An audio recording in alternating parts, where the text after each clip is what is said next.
Je m'appelle Joël Huat, je suis chercheur en agronomie au CIRAD de La Réunion et je suis également chef du projet Aptaéoi. Ce projet consiste notamment à inventorier les pratiques agroécologiques dans les pays de la zone océan Indien, tout particulièrement Maurice, les Comores, Madagascar et les Seychelles.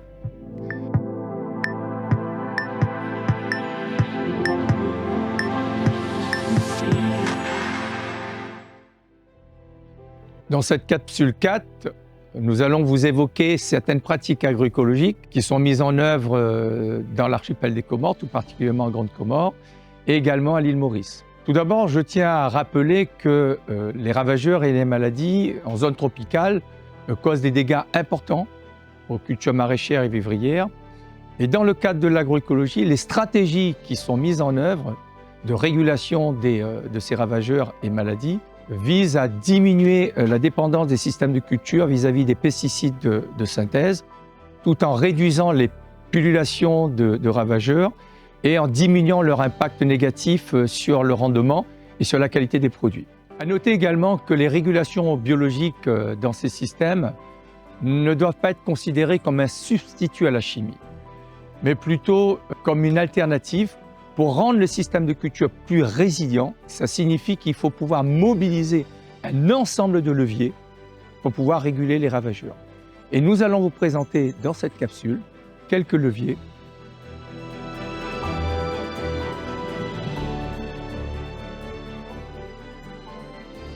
Je m'appelle Sanderen Sonassi, je suis agronome au FAREI et je suis responsable du projet Foodsac Semences. Le projet Foodsac Semences, financé par l'Union européenne et la COI, a été mis en place en 2021. Le projet s'articule autour de 5 activités. Et l'une des activités est l'incorporation des variétés saines de pommes de terre et de haricots dans la culture agroécologique. Et l'utilisation de la semence indemne des maladies et des ravageurs est primordiale vers la transition agroécologique parce qu'on utilise moins de produits chimiques. Le FAREI a mis au point une variété de pommes de terre qui s'appelle la Vigora, qui résiste aux maladies qu'on appelle le mildiou et convient parfaitement dans un système agroécologique. La technique dite in vitro est utilisée pour produire des vitroplantules indemnes des maladies virales.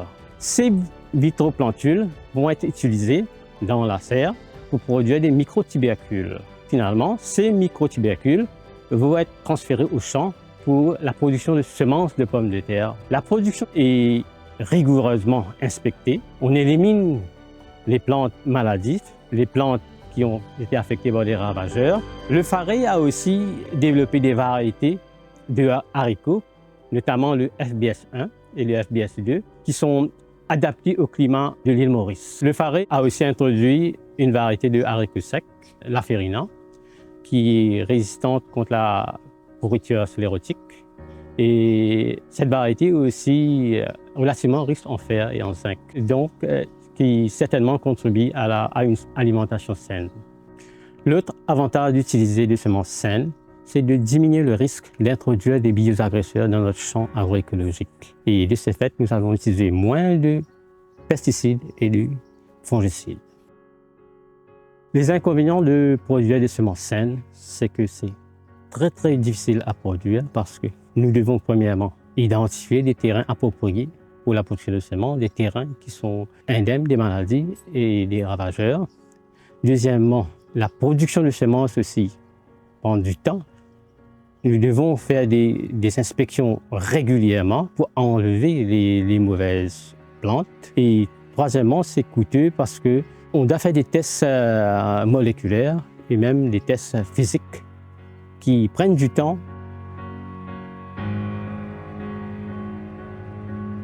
Je m'appelle Sedna Houza, je suis agronome, je suis le responsable programme de la thématique agriculture durable. Je travaille dans une association locale comorienne appelée Association DOMA.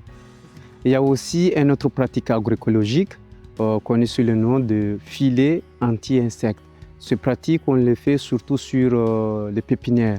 Cette technique permet de lutter contre les ravageurs, plus précisément le limace, et aussi permet de lutter contre les criquets qui dévorent, qui picorent, qui causent des dégâts aussi redoutables sur les pépinières. Et cette technique permet de créer un microclimat aux plantes. Et les plantes issues de cette technique sont très robustes et vigoureuses. Une fois sur les champs, on fait le repiquage, ils s'adaptent rapidement et se développent assez très bien. On l'utilise sur toutes les cultures maraîchères, les spéculations maraîchères, tomates, choux, salades, laitues, poivrons. On utilise tout sur les plantes, sur les spéculations maraîchères. L'avantage de cette technique, on n'utilise pas de pesticides, que ce soit de biopesticides, que ce soit de pesticides de synthèse. Juste on met les filets jusqu'à ce que les plantes aient un stade de repiquage. Et le seul inconvénient pour cette technique, c'est qu'on doit être très prudent pour le mettre en place. Si on n'est pas très méticuleux, on risque de détruire les filets. Je me nomme Ahmad Amchida, technicien agronome dans l'ONG Dahari, qui se trouve à Grande Comore. Nous travaillons sur les associations de culture qui consistent à mettre deux ou plusieurs cultures dans une même parcelle. Lorsqu'on va associer 2 ou 3 cultures, donc il faut savoir aussi comment choisir ces cultures à associer. Et il faut éviter toujours associer des cultures de même famille. Donc il faut savoir le système racinaire aussi pour le choix des cultures associées. D'autres sont superficielles, d'autres sont profondeurs. Donc si on associe ces 2 cultures, on va faire une gestion rationnelle des sols. Dans notre parcelle sementale, nous avons choisi d'associer 3 cultures.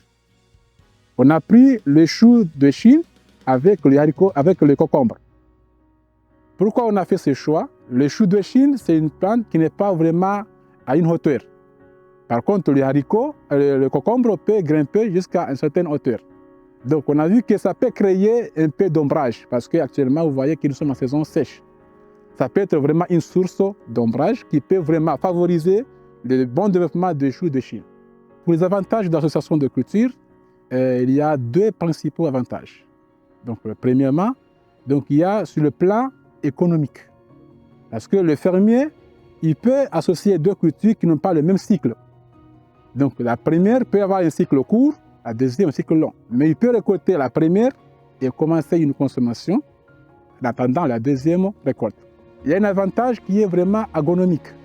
Par exemple, une fois associé 2 cultures, par exemple le haricot ou bien les légumineuses avec d'autres cultures, il y a la fixation d'azote dans le sol à travers la nodosité des racines de légumineuses. Ça peut être un apport de fertilisants dans le sol. L'avantage écologique, parce qu'une fois associé ces espèces, parce qu'il y a des cultures qui peuvent avoir des odeurs qui peuvent être répulsives pour les insectes. Ça peut être une protection pour les autres. Donc, malgré que tous ces avantages, il y a quelques inconvénients qui sont là.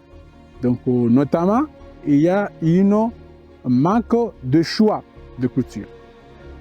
Donc, on va trouver une compétition qui peut être vraiment un impact sur le rendement culturel.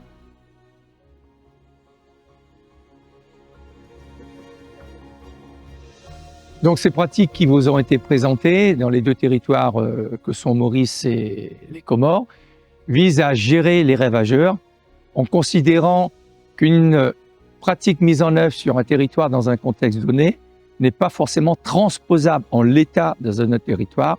Il faut considérer la surveillance sanitaire, les observations dans la parcelle, des pratiques qui visent à prévenir les ravageurs. Et si on n'arrive pas à prévenir et qu'il y a des attaques agressives de ravageurs, pouvoir mettre en place des mesures curatives.